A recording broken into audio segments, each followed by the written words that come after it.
The 4th chapter, 26th verse says, "Some offer their senses of hearing into the fire of the controlled mind, while others offer the other sense objects themselves into the fire of the senses." You read the preceding, the previous.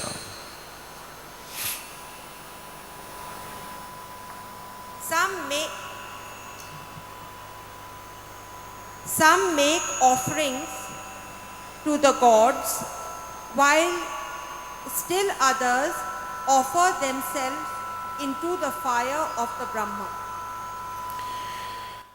Okay, he's trying to bring about a distinction between performing rituals and a spiritual process.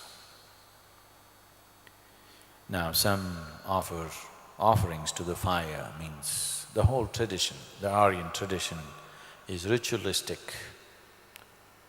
And the main ritual is always, there is a homa kund, the fire burning and various types of offerings done for different types of benefits to be received from that.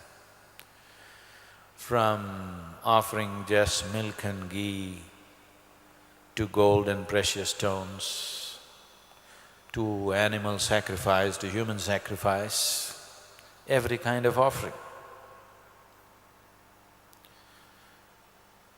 So these rituals create a certain kind of benefit, but he is trying to emphasize the limitation of that. Whatever offerings you make, there are small benefits, but the real thing is that you did not offer things, you offered yourself to the Brahman. Brahman means that which is the basis of creation. Brahman means the all-pervading. Brahman means the non-existent. So instead of offering things into the fire, if you offer yourself to the boundless, I think later on most probably he says that is a higher way or whatever in the next few stanzas he may be saying that, is he? Okay. And offering things to the senses. Now, your eyes want to see something pleasant, this is offering things to the senses. Your ears want to hear something pleasant, this is offering something pleasant to the senses. Your tongue wants to taste something pleasant, this is offering things to the senses. You want what feels good on your body. You don't want something feels unpleasant on your body. You want to smell fragrance, not something that is of a foul smell. So these are the different ways in which a human being is trying to make his life pleasant. It works to some extent. It does work to some extent. But after some time, it'll frustrate you because slowly it'll make you realize it doesn't get you anywhere at all. It doesn't let you move 1 inch. Some pleasantness will come, but people who depend upon offering things to their senses will never know pleasantness as a way of life. Here and there, pleasantness will happen. Even if you're living in the most beautiful place on the planet, you know, when I was probably 10 or 11 years of age, we were living in Mysore.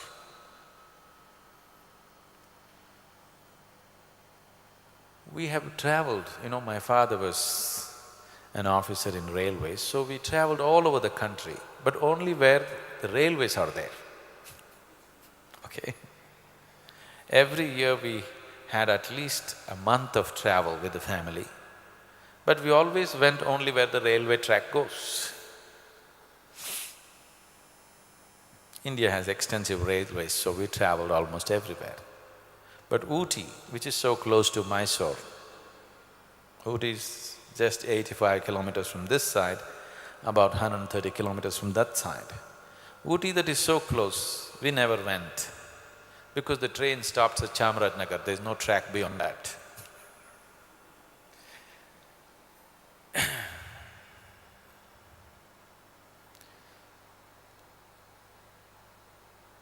So actually when I was a kid, I told my father, you think only wherever your railway goes, only those places are worth going. He got mad at me. So, they were planning to go to Ooty because it's supposed to be a wonderful hill station, it's the most beautiful place and all that. So we drove up to Ooty and we just came, and from this end, from Coimbatore, there's a little train going up to Ooty, but there is no train from Mysore. It's a very steep part of the mountain. I don't know, maybe it's too much railway karma for my father. The guest house that we are supposed to stay was across the railway station. It's a beautiful narrow gauge railway, a little train, like a toy train, it takes up people, it's wonderful, but it's across the railway station. We are supposed to cross the railway station and go to the guest house where we are supposed to stay. So when we came there was a huge crowd gathered on the railway track. I am not one of those children who'll hold their daddy's hand and walk, I'm gone before they get off the car. So I just went where the crowd was, and somebody was run over by the train. So people were saying he committed suicide, he jumped. When the train came, he just jumped and killed himself. So I thought, oh, we came to Ooty thinking this is the most beautiful place. People had told us so much about how beautiful it is, and I was only 11. So I was really imagining some kind of paradise that I've not seen. And here, the first moment I land there, somebody committed suicide in the paradise. Ooty is pleasant on your senses, very pleasant. But even there, people commit suicide. You shouldn't be surprised if people are committing suicide in heaven, okay? But the problem with heaven, if you ever go there, the real problem is you cannot even commit suicide because you won't die in heaven. That's a real punishment. At least here, when you get fed up, you can shoot yourself or hang yourself. If you go to heaven, you can't do nothing.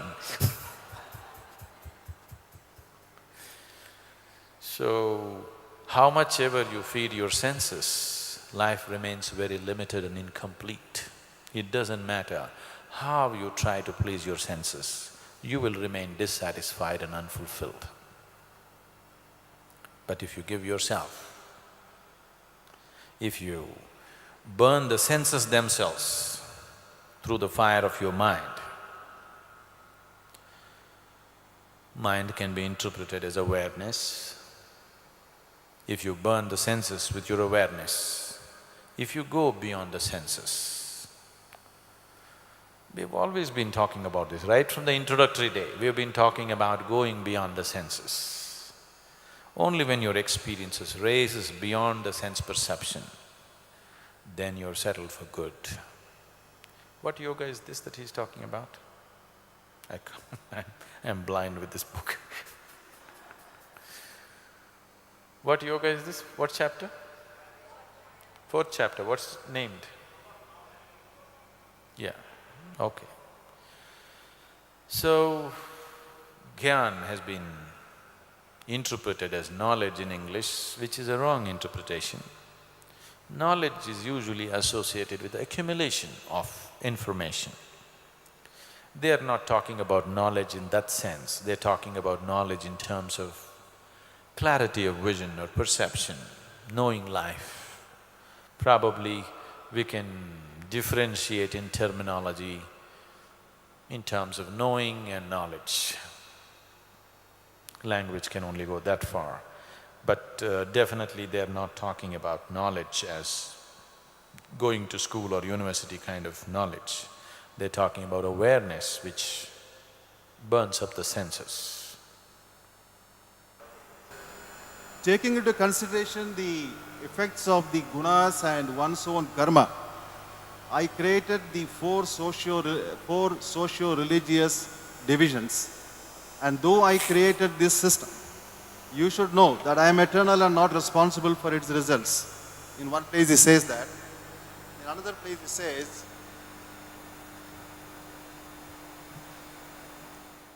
the Lord neither creates a person's agency of action and his actions, nor even the results of the actions. And this is done by a person's conditioned nature. Okay. He says the all-knowing God is not responsible for anyone's good or evil actions. Human beings are deluded because their knowledge is covered by ignorance. Okay. Now, Krishna is saying,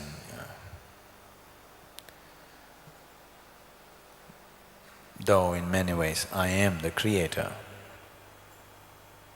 when he's saying I am the basis of creation, you must understand,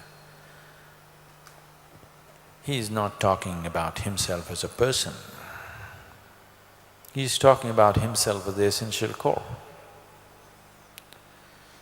He is talking about himself as that experience, as that unbounded possibility which is the basis of creation. He says, what is me is the basis of creation, which is so, definitely. It is so for you also. In him realized, in you unrealized, that's the only difference. At the same time, he's saying, because invariably the question will come up, if you are God, why don't you ward off the war? So he's saying, human actions come out of their gunas and their conditioned mentality, which is referring to karma. The five gunas and the karmic substance decides how a human being flows and what he thinks, what he feels and what he does. The whole spiritual effort is just that, to go beyond the compulsive conditioning of the mind. Unfortunately, people come for a spiritual process and even there they insist they should have their way, which is just absolutely self-defeating. Because the very idea of coming and seeking spiritual help is so that you can go beyond the compulsive conditioning of your mind. Because whatever you think, whatever you feel is coming from the compulsive conditioning which is there within you. It's a compulsive force. There is no way you can cross that using the instruments of mind and body. So you take up a spiritual process so that you begin to function beyond the limitations of the compulsive nature within you which has been established with past accumulation of conditioning or karmic substance. So definitely human action is that way, and he is saying that which is the source of creation, which he is referring to as myself right now, that which is the source of creation within me is not responsible for human action, because human action is coming from the surface of old conditioning. So if God is sitting within you, what is the problem? Everything should be okay. That's the question. Probably Arjuna asked a question like that. You are saying the unbounded divinity is sitting within me, so if it is sitting within everybody, as you say, in Duryodhana also, why all this problem? Probably that's a question. Duryodhana is Duryodhana because of his conditioned compulsiveness. Arjuna is Arjuna because of his conditioned compulsiveness. What you call as Duryodhana or Arjuna or Bhima or yourself or somebody else is not the original nature, it is an accumulated nature. So the way you think, the way you feel, the way you act in the world is the result of your accumulated nature, not of your original nature. But he is referring to himself as original nature. But he is referring to others, human beings, as accumulated nature, which is the reality. Where is the contradiction in this? Why did Krishna choose Arjun to explain the Gita? Why not Yudhishthir?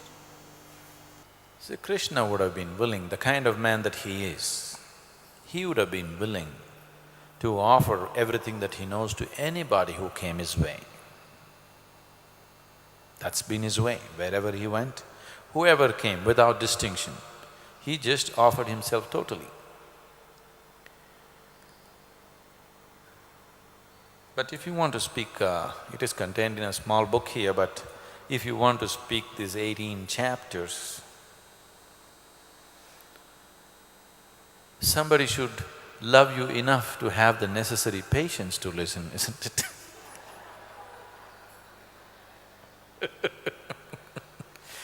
Isn't it so? So Arjuna loved him and respected him to that extent that he's willing to listen to the whole 18 chapters. People come and say, Sadhguru, we want to go all the way, anything that you say.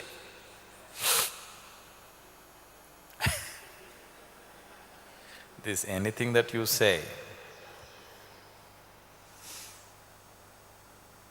they believe it when they say it. I'm not questioning their sincerity. But within 2 days, you must see how many conditions are there. This I can't do. No, I don't agree with this. I hear this every other day from somebody or the other. The foolishness of it, they do not know. They do not understand what they are depriving themselves of by making the distinction of accepting one thing and rejecting the other. But to grow to that point, to come to that point of acceptance, where you're willing to drink in everything that is offered to you,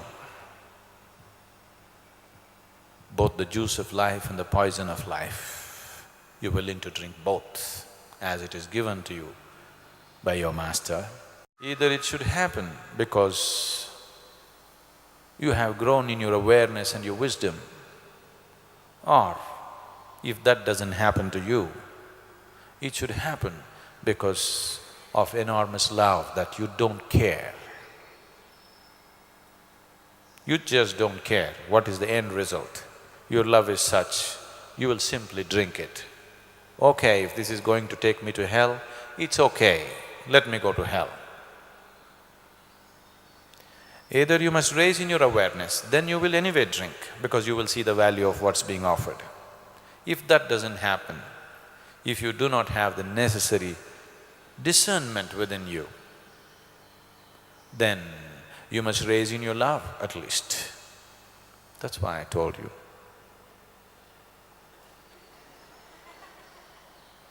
You'll do that. Either work to sharpen your awareness, which is a harder job. It takes incessant application. It doesn't happen overnight, but love can happen immediately. Yes? This is the reason why devotion has been stressed everywhere around the world. Always people talked about love in every religion and every spiritual path, because if you're willing, it can happen instantly. But your awareness, your wisdom, even if you're willing, it will not happen instantly. It needs work. That you have to earn. It is not going to just come like that. But love can happen instantly. That's the advantage of emotion.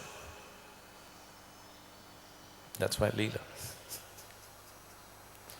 So Krishna did not choose Arjuna. At last he found one guy. willing to sit through the whole 18 chapters. That too, he had to be driven to a desperate moment in his life. A few days earlier, even Arjuna wouldn't listen. Imminent death and destruction. Then he listens. What has Patanjali got to do with Krishna? I'm sorry, who? Patanjali Patanjali? got to do with Krishna?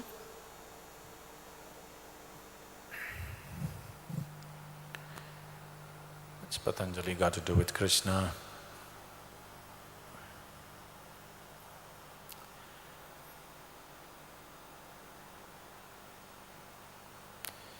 Whatever Krishna expressed in the form of his living, mostly in the way he existed, and a few things that he said, all these aspects, what Patanjali is talking is not different from who Krishna is, but Patanjali expressed everything as a science. Krishna just lived it. He did not make so much of a science out of this. Maybe some effort has been made in the Gita to make a science out of it, but not too much, it's more in terms of sayings. But Patanjali converted Krishna into a science. All aspects of life, how to use every aspect of life for your ultimate well-being, he made a science out of it. Patanjali did not go through the kind of life that Krishna went through. Patanjali is a sage. He generally lived a withdrawn life. He trained people. He brought forth some wonderful people into the world, but he dedicated himself to small groups of people and produced those people so that they could carry it on in the world. Patanjali is a yogi in a classical term, in a classical way. Krishna is also a yogi, but in a very informal way. He's a very informal yogi. He is not fitting into the description of a yogi means he must live like this in these kind of conditions. In any kind of situation, he is a yogi. We can say whatever the Patanjali, the sutras that he produced, Krishna is a living expression of that in many ways. But were these two people, did they know each other?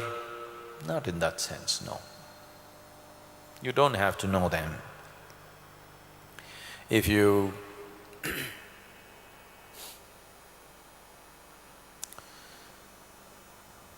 see, I'm not even able to read the Gita. I did not read it all these days because of laziness. Now I want to read, but I can't read, I can't see this damn print. But do I know Krishna? I know him very well. I know him too well. Because what we call as Krishna is not a particular man. It is a certain consciousness at play. So do I know Krishna? I know him very well, I know him very intimately. Did you meet Krishna then? I don't care to meet him. Because what we refer to as Krishna constantly plays within me, so I don't bother to go and meet him. But I know him very intimately. So Patanjali, does he know Krishna? Oh, definitely. How can Patanjali not know Krishna? He definitely knows Krishna. But did he meet him in the Kurukshetra? No. Patanjali wouldn't care at all to meet Krishna. But for Patanjali, Krishna is just one expression of all that he knows. On a certain day, Brahma was meditating near the ocean. He had all the 4 Vedas with him. Shankasur, a Rakshasa who lived in the ocean, came in stealth and stole the Vedas and hid them in the ocean. When Brahma came out of meditation, he saw all the Vedas were gone. So he went and informed Vishnu. Vishnu came and Brahma told him the story. So Vishnu took the form of a fish and went into the sea and talked to Shankasur. Shankasur said, I ate up the Vedas, I swallowed them.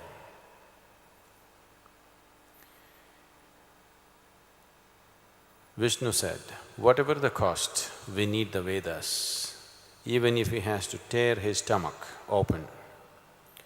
Shankasur knew his death was sure, so asked a last boon, I want to die by your hands only and want to remain with you even after my death. Vishnu accepted this and tore his stomach, and Brahma got his Vedas back, and Shankasur became Shank or the conch in Vishnu's hand, and he remained there forever. So that is the story behind the usage of Shank in various rituals and processes. This is a group from Orissa, it's a folk group from Orissa, which is a eastern state, a northeastern state in India. They come from a very different type of culture from anything that we have seen. They will do a small piece of Shank dance, they'll give you a larger possibility of that in the evening. It's a very unique type of art.